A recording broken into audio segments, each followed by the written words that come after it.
اعوذ باللہ من الشیطان الرجیم بسم اللہ الرحمن الرحیم وَإِنْ اور اگر تعجب آپ تعجب کریں وَإِنْ تعجب اور اگر آپ تعجب کریں فَعَجَبٌ تو تعجب ہے قولہم ان کے قول پر اَإِذَا كُنَّا اَإِذَا کیا جب کننا ہم ہو جائیں گے ترابن خاک اِنَّا تو کیا ہم لفی میں خلقٍ تخلیق جدید نئی اَإِذَا كُنَّا ترابا کیا جب ہم مر کر خاک ہو جائیں گے اِنَّا لفی خلق جدید تو کیا ہم اثر نو تخلیق کیے جائیں گے اولئک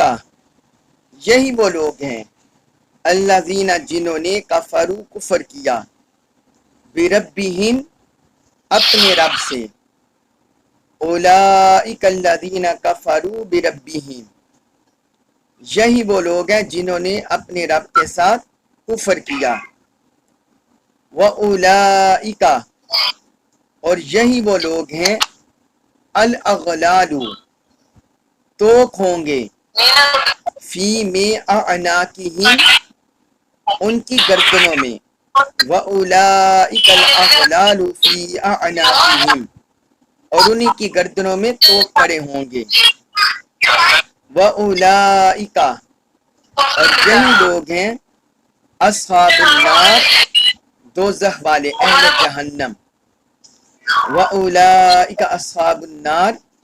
اور یہی لوگ دوزخ والے ہیں ہم وہ فیہا اس میں خالدون ہمیشہ رہنے والے ہیں ہم فیہا خالدون وہ اس میں ہمیشہ رہنے والے ہیں اب اس آیت مبارکہ میں اللہ رب العزت نے اپنے حبیب مکرم صلی اللہ علیہ وآلہ وسلم کو جو آپ کے ذہن میں تعجب آیا یا کفار کا جو قول ہے اس کو بیان فرمایا کہ ان کا اسلام کے بارے میں کیا رد عمل ہے، قرآن کے بارے میں کیا رد عمل ہے، اس کو ذکر کیا ہے۔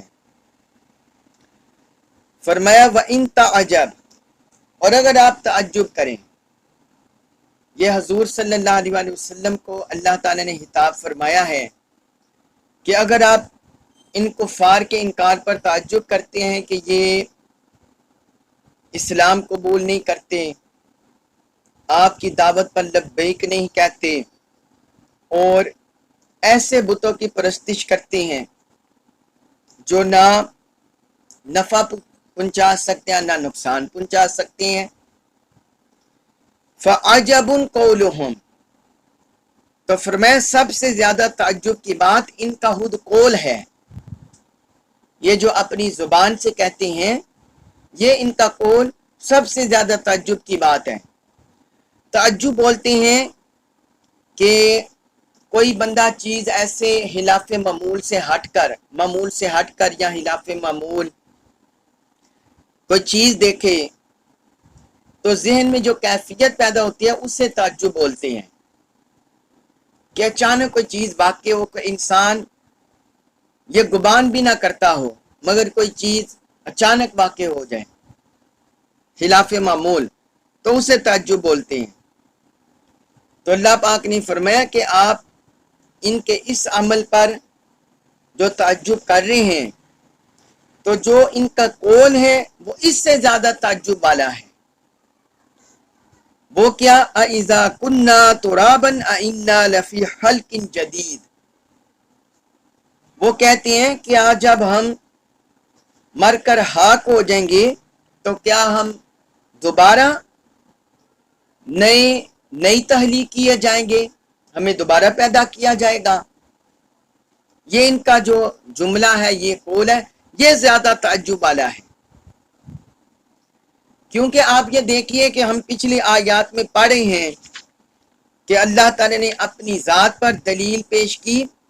سماوی کائنات کہ اللہ تعالیٰ نے آسمانوں کو بلند کیا ہے، پھر پوری کائنات پر اس کا تمکن ہے، اس کی سلطنت، اس کی بادشاہت ہے، پھر سورج اور چاند کے نظام کو اس نے پابند بنایا ہے، اور ہر سیارہ ہر ستارہ اپنے اپنے مدار میں حرکت کر رہا ہے، مقررہ انداز میں چل رہے ہیں۔ پھر اسی طرح اللہ تعالیٰ نے زمینی نشانیوں کو ذکر کیا کہ اس نے زمین کو پھیلایا ہے، اور زمین میں جو انسان کے لیے زندہ رہنے کے ذرائع ہیں وہ اس نے بنائے ہیں۔ تو اللہ رب العزت نے فرمایا کہ یہ جو زمینی آسمانی نشانیاں ہیں جو اللہ تعالیٰ کے وجود پر، اس کی ذات پر دلالت کرتی ہیں، یہ ان نشانیوں کو چھوڑ کر کہہ رہے ہیں کہ جب ہم مر کر مٹی بن جائیں گے، خاک ہو جائیں گے، تو کیا پھر ہمیں اٹھایا جائے گا؟ یہ یعنی اس پر تعجب کر رہے ہیں۔ تو انسان کو جو زمین سے اٹھایا جائے گا اور زمین سے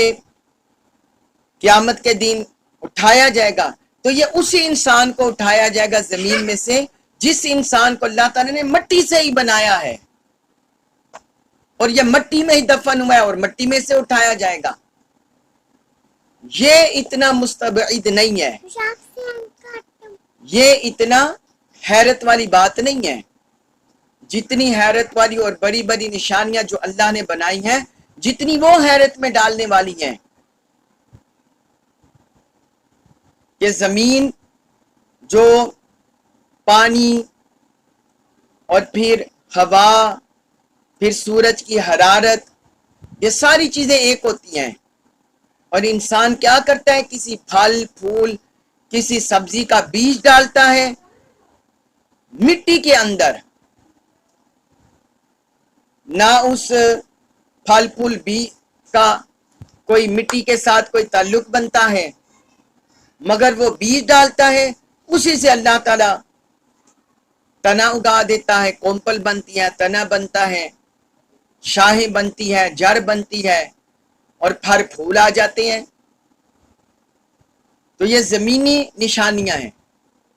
اور پھر آسمان اتنا فلک بوس اور اتنا بے کنار آسمان جس کی وسعتیں انسان کی عقل میں نہیں آتی، تو اس کو اللہ رب العزت نے ستون کے بغیر بنایا ہے۔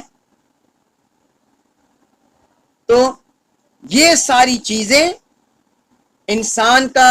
دوبارہ مٹی سے اٹھایا جانا یہ آسان ہے، ہلکا ہے ان چیزوں کے مقابلے میں جو بڑی بڑی پوری کائنات کو اللہ تعالیٰ نے پھیلا دیا ہے،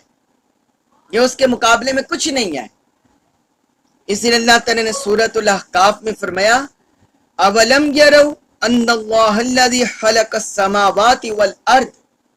کیا انہوں نے نہیں دیکھا کہ اللہ تعالیٰ نے آسمان اور زمین کو تخلیق کیا ہے؟ ولم یعی بخلقہن، اور وہ ان کی تخلیق سے کوئی تھکا نہیں ہے، بقادر علی ان یحیی الموتى، تو وہی اللہ اس پر قادر ہے کہ وہ مردوں کو زندہ کر دے۔ بلا انہ علی کل شیء قدیر، کیوں نہیں، بے شک وہ ہر چیز پر قادر ہے۔ تو جس مالک نے اتنی بڑی کائنات کو بنایا ہے تو انسانوں کو دوبارہ زندہ کر کے اٹھانا کوئی مشکل بات نہیں ہے۔ تو اللہ تعالیٰ نے فرمایا یہ ان کا جو قول ہے یہ زیادہ تعجب والا ہے، آپ ان کے کفر پر اتنا تعجب نہ کریں، یہ ان کا تعجب والا قول ہے۔ آگے فرمایا اولئک الذین کفروا بربہم، یہی وہ لوگ ہیں جنہوں نے اپنے رب کے ساتھ کفر کیا، اپنے رب کے ساتھ کفر کیا، یعنی جس وقت انہوں نے قیامت کو جھٹلا دیا، مرنے کے بعد دوبارہ اٹھنے کو جھٹلا دیا، تو یہ کفر ہے، اللہ کے ساتھ کفر، اللہ کے رسول کے ساتھ کفر، قرآن کے ساتھ کفر۔ ایک یہ فرمایا، پھر آگے فرمایا وَأُولَئِكَ الْأَغْلَالُ فِي أَعْنَاقِهِمْ، اور انہی کی گردنوں میں توق پڑے ہوں گے۔ اغلال یہ غل کی جمع ہے، غل اس توق کو کہتے ہیں جو گردن میں لوہے کا کڑا ڈالا جاتا ہے، لوہے کا کڑا، اسے بولتے ہیں توق، غل،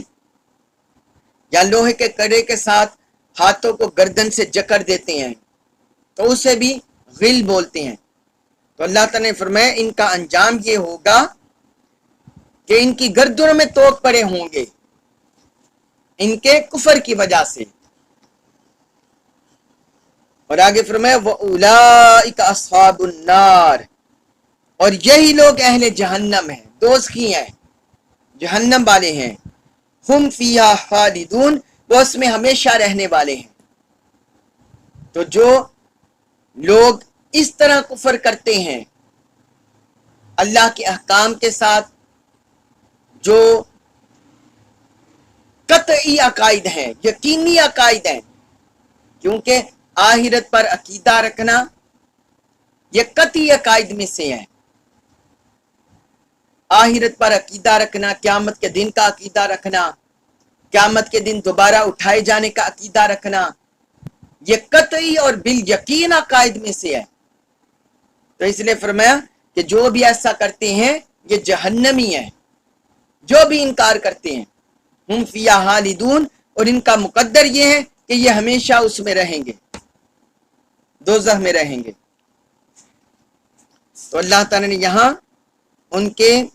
ان پر 3 احکام ان منکروں کے بارے میں اینڈ پر ذکر کر دی ہے۔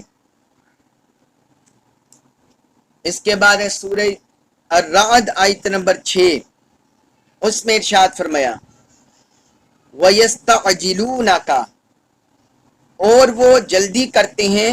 آپ سے طلب کرنے میں، وَيَسْتَعْجِلُونَكَ، اور وہ آپ سے طلب کرنے میں جلدی کرتے ہیں، بِالسَّيِّئَةِ، عذاب کو، قبل الحسنہ، رحمت سے پہلے، وَيَسْتَعْجِلُونَكَ بِالسَّيِّئَةِ قبل الحسنہ، اور یہ لوگ رحمت سے پہلے آپ سے عذاب طلب کرنے میں جلدی کرتے ہیں۔ وقد، اور بے شک، خلق، گزر چکے ہیں، من قبلہم، ان سے پہلے، المثلات، کئی عذاب، وقد خلت من قبلہم المثلات، حالانکہ ان سے پہلے کئی عذاب گزر چکے ہیں۔ وَإِنَّ رَبَّكَ، المثلات یہ مثلہ کی جمع ہے، جو آیا قد خلت من قبلہم المثلات۔ مثلہ بولتے ہیں عبرت انگیز مثال، عبرت انگیز مثال اس سزا کو کہتے ہیں جو دوسروں کو جرم کے ارتکاب سے باز رکھنے کے لیے دی جائے، مثال بن جائے، یعنی ایسی سزا دی جائے کہ دوسروں کے لیے مثال بن جائے کہ بھائی ہم نے یہ گناہ نہیں کرنا، ہم نے یہ جرم نہیں کرنا، ورنہ ایسی کڑی سزا ملے گی، اسے بولتے ہیں مثولہ۔ سزا اور جرم میں مماثلت ہوتی ہے، مشابہت ہوتی ہے، تو اس جرم کی سزا کی وجہ سے اسے مثولہ بولتے ہیں۔ اور آگے فرمایا وَإِنَّ رَبَّكَ لَذُو مَغْفِرَةٍ لِلنَّاسِ، وَإِنَّ رَبَّكَ، اور بے شک آپ کا رب، لَذُو مَغْفِرَةٍ، بخشنے والا ہے، لِلنَّاسِ، لوگوں کو، عَلَى ظُلْمِهِمْ، عَلَى پر ظُلْمِهِمْ، ان کے ظلم کے باوجود، وَإِنَّ رَبَّكَ لَذُو مَغْفِرَةٍ لِلنَّاسِ عَلَى ظُلْمِهِمْ، بے شک آپ کا رب لوگوں کے لیے ان کے ظلم کے باوجود بخشنے والا ہے۔ وَإِنَّ رَبَّكَ، اور یقیناً آپ کا رب، لَشَدِيدُ الْعِقَابِ، سخت عذاب دینے والا ہے۔ وَإِنَّ رَبَّكَ لَشَدِيدُ الْعِقَابِ، اور یقیناً آپ کا رب سخت عذاب دینے والا بھی ہے۔ اب یہاں اللہ رب العزت نے کفار کا ایک رویہ ذکر کیا ہے، اور ساتھ اللہ تعالی نے اپنی مغفرت، اپنی رحمت، اس کا بھی ذکر کیا ہے، اور اپنے شدید عقاب کا بھی ذکر کیا ہے۔ فرمایا وَيَسْتَعْجِلُونَكَ بِالسَّيِّئَةِ قَبْلَ الْحَسَنَةِ، اور یہ لوگ رحمت سے پہلے آپ سے عذاب طلب کرنے میں جلدی کرتے ہیں۔ یعنی یہ جو کفار ہیں، حضور کے دور میں، یہ چونکہ قرآن نازل ہوا آج سے تقریباً 1500 سال پہلے، تو آقا علیہ الصلوۃ والسلام کفار مکہ کو، منکرین کو کبھی آخرت کے عذاب سے ڈراتے، کبھی قیامت کے عذاب سے ڈراتے، کبھی دنیاوی پکڑ سے ڈراتے، اللہ کے غضب سے ڈراتے. تو بجائے اس کے کہ وہ اللہ کی طرف رجوع کرتے اور اللہ سے معافی مانگتے، وہ اس پر حضور صلی اللہ علیہ وسلم کو مزید تانا دیتے. جب وہ دیکھتے ہم پر عذاب نہیں آ رہا اور ہماری پکڑ نہیں ہو رہی اور ہم ایسے ہی بس ان کے استہزاء کر رہے ہیں، انکار حق کر رہے ہیں، تو وہ پھر معاذ اللہ اس پر حضور صلی اللہ علیہ وسلم کا ٹھٹا مذاق اڑاتے. تو اللہ تعالیٰ نے ان کی اس کیفیت کو ذکر کیا ہے. فرمایا یہ کتنے بدبخت اور بد نصیب ہے کہ اللہ کی رحمت پانے سے پہلے اللہ کی رحمت طلب نہیں کر رہے اور اس کی طرف سے کوئی امید نہیں رکھ رہے، بلکہ عذاب کی جلدی کرتے ہیں، عذاب جلدی چاہ رہے ہیں. جس طرح قرآن میں ایک اور مقام پر فرمایا سورۃ الانفال آیت نمبر 32 میں، اس میں فرمایا وَإِذْ قَالُوا اللَّهُمَّ، اور جب انہوں نے کہا اے اللہ ان کان ھذا هو الحق من عندک، اگر یہ قرآن تیری طرف سے حق ہے، فَأَمْطِرْ عَلَيْنَا حِجَارَةً مِّنَ السَّمَاءِ، تو تو ہم پر آسمان سے پتھر برسا دے، اَوْ ائْتِنَا بِعَذَابٍ أَلِيمٍ، یا ہم پر کوئی اور دردناک عذاب لیا. سورۃ الانفال آیت نمبر 32 میں فرمایا یہ اس طرح اللہ کو کہتے ہیں کہ ہم تو ابھی تک نہیں لائے، ایمان نہیں لائے، تو اگر یہ حق ہے تو ہم پر پتھر برسا دے معاذ اللہ. اس طرح یہ جری تھے، اس طرح اللہ کے نافرمان تھے.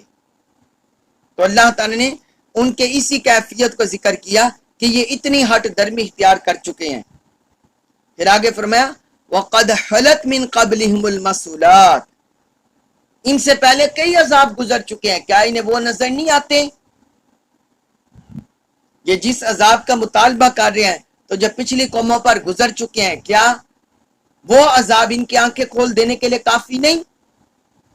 ان کو دیکھ لیں. آگے فرمایا وَإِنَّ رَبَّكَ لَذُو مَغْفِرَةٍ لِلنَّاسِ عَلَى ظُلْمِهِمْ، اے حبیب بے شک آپ کا رب لوگوں کے لیے ان کے ظلم کے باوجود بخشنے والا ہے، ان کے ظلم کے باوجود بخشنے والا ہے. یہاں مفسرین نے بیان کیا کہ یہ جو آیت کا ٹکڑا ہے یہ اہل ایمان کے لیے ہے. اہل ایمان میں سے چاہے کوئی گناہ کبیرہ بھی کر لے تو اللہ تعالیٰ کی مشیت ہے، چاہے اس کو گناہ کے بدلے میں پکڑ لیں یا چاہے اسے معاف فرما دیں، بخش دیں. تو یہاں اللہ تعالیٰ نے فرمایا کہ اللہ تعالیٰ لوگوں کو ان کے ظلم کے باوجود بخشنے والا ہے. یہ اللہ کی رحمت کی بڑی امید دلانے والی آیت ہے، بڑی امید دلانے والی آیت ہے. حضرت سعید بن مسیب ان سے روایت ہے، وہ کہتے ہیں جب یہ آیت نازل ہوئی تو رسول اللہ صلی اللہ علیہ وسلم نے فرمایا اگر اللہ تعالیٰ کی مغفرت اور اس کا عفو درگزر نہ ہوتا تو کوئی شخص خوشی سے زندہ نہ رہتا. یہ جو اللہ کی شان عفو درگزر ہے، رحمت ہے، مغفرت ہے، اگر یہ نہ ہوتی کوئی بندہ خوشی سے زندہ نہ رہتا. اور اگر وہ اپنے عذاب سے نہ ڈراتا تو ہر شخص اس کی رحمت پر کی امید باندھ لیتا. یعنی ہم جو مرضی کرتے رہیں رب ہمیں بخش دے گا اگر اللہ اپنے عذاب سے نہ ڈراتا. یہ تفسیر امام ابن ابی حاتم میں ہے، حدیث نمبر 12145. اس طرح ایک امام گزرے مطرف، انہوں نے اس آیت مبارکہ کی تلاوت کی اور کہا اگر لوگوں کو اللہ کی رحمت، اس کے عفو درگزر اور اس کی مغفرت کا اندازہ ہوتا تو ان کی آنکھیں ٹھنڈی ہو جاتی. یہ آیت پڑھ کر ان کی آنکھیں ٹھنڈی ہو جاتی کہ اللہ کتنا کرم فرمانے والا ہے. یہ بھی تفسیر ابن ابی حاتم میں ہے، حدیث نمبر 12144. اور حضرت عبداللہ بن عباس رضی اللہ عنہما نے فرمایا، وہ کہتے ہیں اللہ تعالیٰ کی کتاب میں جس آیت سے سب سے زیادہ امیدیں وابستہ ہیں وہ یہ آیت ہے. وہ یہ آیت مبارکہ ہے۔ یہ امام قرطبی نے اپنی تفسیر میں اس قول کو درج کیا، جلد 9 صفحہ 249۔ تو یہ آیت مبارکہ اللہ کی رحمت، اس کے عفو درگزر اور اس کی مغفرت کی امید دلانے والی ہے۔ وَإِنَّ رَبَّكَ لَذُو مَغْفِرَةٍ لِلنَّاسِ عَلَىٰ ظُلْمِهِمْ، کہ ظلم کے باوجود، گناہوں کے باوجود رب بخشنے والا ہے۔ اور آگے فرمایا وَإِنَّ رَبَّكَ لَشَدِيدُ الْعِقَابِ، ہاں یہ بات یاد رکھو کہ یقیناً آپ کا رب سخت عذاب دینے والا بھی ہے۔ یہ حصہ کافروں کے لیے جن کا پچھلی آیت کے شروع میں ذکر آیا اور پچھلی آیت میں جن کا ذکر آیا، جو قیامت کے منکر ہیں، اللہ کی ذات کے منکر ہیں، اللہ کے رسول کے منکر ہیں، قرآن کے منکر ہیں۔ تو فرمایا جو انکار حق پر ہی رہتے ہیں تو پھر سن لو اللہ شدید سخت عذاب دینے والا بھی ہے، پھر اس کی طرف سے شدید پکڑ اور گرفت بھی ہوتی ہے، شدید پکڑ اور گرفت بھی ہوتی ہے۔ اس کے بعد ہے سورۃ الرعد آیت نمبر 7، اس میں ارشاد فرمایا وَيَقُولُ، اور کہتے ہیں الذین، وہ لوگ کفروا جنہوں نے کفر کیا، وَيَقُولُ الذین کفروا، اور کافر لوگ کہتے ہیں لولا، کیوں نہیں، انزل، اتاری گئی، علیہ، اس پر یعنی اس رسول پر، آیتن، کوئی نشانی، من ربہ، من سے ربہ، اس کے رب کی طرف سے، وَيَقُولُ الَّذِينَ كَفَرُوا، اور کافی لوگ کہتے ہیں لولا انزل علیہ آیۃ من ربی، کہ اس رسول پر اس کے رب کی طرف سے کوئی نشانی کیوں نہیں اتاری گئی۔ انما، صرف فقط، انت، آپ ہیں، منذرن، ڈرانے والے، اے رسول مکرم آپ تو فقط نافرمانوں کو انجام بد سے ڈرانے والے ہیں۔ وَلِكُلِّ، اور ہر قوم کے لیے، ہادین، ہدایت بہم پہنچانے والے ہیں۔ وَلِكُلِّ قَوْمٍ ہادین، اور ہر قوم کو ہدایت بہم پہنچانے والے، ہدایت دینے والے ہیں۔ اب اس آیت مبارکہ میں اللہ تعالیٰ نے کفار کا ایک اعتراض ذکر کیا ہے اور اپنے حبیب مکرم صلی اللہ علیہ وسلم کی شان بیان کی ہے۔ وہ کافر کہتے ہیں وَيَقُولُ الَّذِينَ كَفَرُوا، کافر کہتے ہیں لولا انزل علیہ آیۃ من ربی، کہ اس پر اس کے رب کی طرف سے کوئی نشانی کیوں نہیں اتاری گئی۔ اب یہ دیکھیں حضور صلی اللہ علیہ وسلم کو تو ان گنت معجزات عطا ہوئے، پانی کے ساتھ علیحدہ معجزہ، آپ کے دست اقدس سے علیحدہ معجزات ظہور ہوئے، آپ کے لعاب مبارک سے معجزات ظہور ہوئے، آپ کے بال مبارک، منہ مبارک اس سے ظہور ہوئے، آپ کے پسینہ مبارک، پھر یعنی کثیر معجزات، حضور کے فرامین، کثیر معجزات ظہور پذیر ہوئے لعاب مبارک سے، کثیر معجزات۔ امام بہقی نے 5 جلدوں پر دلائل النبوہ لکھی ہے، دلائل النبوہ، وہ ساری معجزات پر ہے۔ اسی طرح امام ابو نعیم اصبہانی ہے، ان کی کتاب ہے دلائل النبوہ، وہ بھی معجزات پر ہے، 2 جلدوں میں۔ علامہ یوسف نبہانی کی کتاب ہے حجت اللہ علی العالمین، وہ بھی ساری معجزات پر ہے، اس میں سارے حضور کے معجزات ذکر ہیں۔ پھر آج کے دور میں حضور شیخ الاسلام ڈاکٹر محمد طاہر القادری مدد اللہ علیہ، آپ کی جو معارج السنن کتاب ہے حدیث کی، اس میں کثیر معجزات ایک جلد میں ذکر ہے۔ تو پھر وہ کیوں کہتے ہیں کہ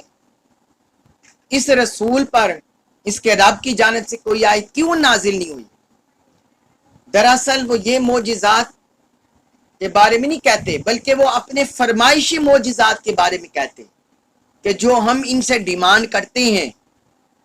تو وہ ہماری ڈیمانڈ کے مطابق یہ معجزات کا صدور ان سے کیوں نہیں ہو رہا. وہ جو ڈیمانڈ کرتے صدور کرتے وہ اللہ تعالی نے قرآن میں ان کا ذکر کیا ہے. قرآن میں جو سورہ بنی اسرائیل آیت نمبر 90 تا 93 میں ذکر ہے، وہ کہتے ہیں ہم اس وقت تک ایمان نہیں لائیں گے حتیٰ کہ آپ ہمارے لیے زمین سے کوئی چشمہ جاری کر دیں، یا آپ کے لیے کھجوروں اور انگوروں کا باغ بن جائے، پھر آپ اس باغ کے درمیان بہتے ہوئے دریا جاری کر دیں، یا آپ آسمان کو ٹکڑے ٹکڑے کر کے ہمارے اوپر گرا دیں، یا آپ اللہ کو اور فرشتوں کو ہمارے سامنے بے حجاب لے آئیں، یا آپ آسمان پر چڑھ جائیں اور ہم آپ کے صرف چڑھنے پر ایمان نہیں لائیں گے حتیٰ کہ آپ ہم پر ایک کتاب نازل کریں جس کو ہم پڑھیں. یہ معجزات تھے جس کو وہ چاہتے تھے اپنی آنکھوں کے سامنے دیکھنا. اب یہ ان کی فرمائشیں کیوں پوری نہ ہوئی؟ کیونکہ وہ ایمان لانے کے لیے یہ تقاضا نہیں کرتے تھے، بلکہ صرف کٹ حجتی، حسد، اناد، ہٹ درمی کی وجہ سے یہ کرتے تھے. جس طرح حضرت موسیٰ علیہ السلام کی قوم بنی اسرائیل مطالبے کرتی تھی، جس طرح وہ مطالبے کرتی جاتی تھی، اسی طرح یہ فرمائشی معجزات صرف کٹ حجتی کے لیے طلب کرتے تھے. انہوں نے ایمان کوئی نہیں تھا لانا، ورنہ اتنے کثیر معجزات دیکھے انہوں نے اپنی آنکھوں سے تو ایمان لے آتے. اور جب آپ کو پتہ ہے کوئی کسی قوم کی فرمائش پر، منکر قوم کی فرمائش پر اگر کوئی عظیم معجزہ کا صدور کر دیا جائے نبی کے ہاتھوں پر، پھر وہ قوم ایمان نہ لائے، پھر وہ قوم تباہ و برباد ہو جاتی ہے. جس طرح حضرت عیسیٰ علیہ السلام کی قوم نے مطالبہ کیا تھا کہ ہم آسمان سے براہ راست دیکھنا چاہتے ہیں کہ دسترخوان اترے، تو اللہ تعالیٰ نے فرمایا اگر تم ایمان نہ لائے تو پھر تمہیں ایسا عذاب میں دوں گا کہ اس جیسا کسی کو عذاب نہیں دوں گا. تو پھر قوم فرمائشی معجزات کو نہ مانے تباہ و برباد ہو جاتی ہے. اس لیے ان کے ان فرمائشوں کو پورا نہیں کیا گیا. لیکن اس کے علاوہ جو ہزارہ معجزات حضور سے ظاہر وہ سب کے سامنے تھے. وہ چونکہ ہٹ درمی کی وجہ سے کرتے تھے، اس لیے اللہ پاک نے قبول نہیں فرمایا. کیا قرآن سے بڑھ کر کوئی معجزہ ہے کہ اللہ تعالی نے اتنا عظیم معجزہ عطا فرما دیا کہ اس جیسا سارے انبیاء کرام میں سے کسی کو ایسا معجزہ عطا نہیں ہوگا، ایسا کلام عطا نہیں ہوگا جو قرآن کی شکل میں معجزہ آ گیا. قرآن کی شکل میں جو معجزہ آ گیا. پھر آگے فرمایا انما انت منذر، اے حبیب مکرم آپ فرما دیں کہ میں تو فقط ڈرانے والا ہوں. وَلِكُلِّ قَوْمٍ ہَادٍ، اور ہر قوم کے لیے ہدایت پہنچانے والا ہوں. آپ تو فقط ڈرانے والے ہیں اور ہر قوم کے لیے ہدایت باہم پہنچانے والے ہیں. آپ ان سے فرما دیں آپ تو صرف ڈرانے والے ہیں کہ جو لوگ آپ کے نقوش قدم پر نہیں چلیں گے، آپ کی اطاعت نہیں کریں گے، آپ پر ایمان نہیں لائیں گے، تو پھر ان نافرمانوں کو آپ عذاب کے بارے میں بتا دیں کہ اللہ کے عذاب کی گرفت میں آ جائیں گے، اللہ کے عذاب کی گرفت میں آ جائیں گے. اور یہ جو آگے لفظ ہے وَلِكُلِّ قَوْمٍ ہَادٍ، ہر قوم کے لیے ہدایت باہم پہنچانے والے، اس سے مراد بعض مفسرین نے لیا اس سے بھی مراد حضور صلی اللہ علیہ وسلم ہے کہ جب آپ کی بعثت ہو گئی ہے تو پھر قیامت تک قرآن کی شکل میں، آپ کی تعلیمات کی شکل میں، آپ کے سنت احکام کی شکل میں ہر قوم کے لیے اس میں ہدایت کا پہلو ہے کہ جو قوم بھی اس کی طرف رجوع کرے گی، اس کو فالو کرے گی، وہ ہدایت پا جائے گی، اور جو انکار کریں گے، بغض رکھیں گے، وہ گمراہ ہو جائیں گے، راہ حق سے ہٹ جائیں گے. تو فرمایا انما انت منذر ولکل قوم ہاد، اور ایک حدیث میں حضور صلی اللہ علیہ وسلم نے جب یہ آیت مبارکہ تلاوت فرمائی تو فرمایا وَلِكُلِّ قَوْمٍ ہاد، فرمایا اے علی تم ہادی ہو، میرے بعد تم سے ہدایت پانے والے ہدایت پا جائیں گے۔ یہ حدیث مبارک ضعیف ہے، مگر اگر یہ صحیح بھی ہو، اس کا صحیح معنی بھی ہو، تو اس سے مراد یہ ہے کہ امت کے علماء اور دین کی طرف ہدایت دینے والوں کے لیے حضرت علی رضی اللہ عنہ ہدایت کا نمونہ ہے۔ اس سے یہ مراد نہیں ہے کہ صرف صحابہ کرام میں اہل بیت اطہار میں صرف مولا علی شیر خدا ہی ہدایت دینے والے ہیں اور باقی صحابی نہیں ہیں، نہیں، وہ بھی ہیں۔ سیدنا ابو بکر صدیق، سیدنا عمر فاروق، سیدنا عثمان غنی، وہ بھی ہدایت دینے والے ہیں۔ اور یہاں عمومی طور پر فرما دیا مولا علی شیر خدا کی شان بیان فرما کے کہ باقی جو قوم آنے والی ہے آپ کی وجہ سے ہدایت پا جائے گی۔ اور جو پہلی تفسیر میں نے آپ کو بتا دی کہ حضور صلی اللہ علیہ وسلم ہی کل کائنات کے لیے، ساری دنیا کے لیے ہادی و رہنما ہے، جو آپ کے ساتھ تمسک اختیار کرے گا ہدایت پا جائے گا۔ اللہ تبارک و تعالیٰ سے دعا ہے اللہ تعالیٰ ہمیں قرآن مجید کا نور عطا فرمائے، ہدایت عطا فرمائے، ہمیں قرآن مجید کی کامل معرفت نصیب فرمائے، اور جو کچھ پڑھا ہے ہم اس پر عمل پیرا ہونے کی توفیق عطا فرمائے۔ وما علیہ الا البلاغ المبین۔